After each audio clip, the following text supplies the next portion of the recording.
সাই রাব্বানা এই দুনিয়ায় পাঠাইয়া কেন থাকতে দিবানা।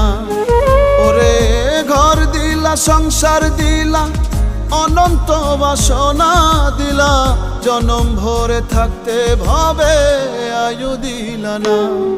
সাই রাব্বানা এই দুনিয়ায় পাঠাইয়া কেন থাকতে দিবানা। সাই রাব্বানা এই দুনিয়ায় পাঠাইয়া কেন থাকতে দিবানা।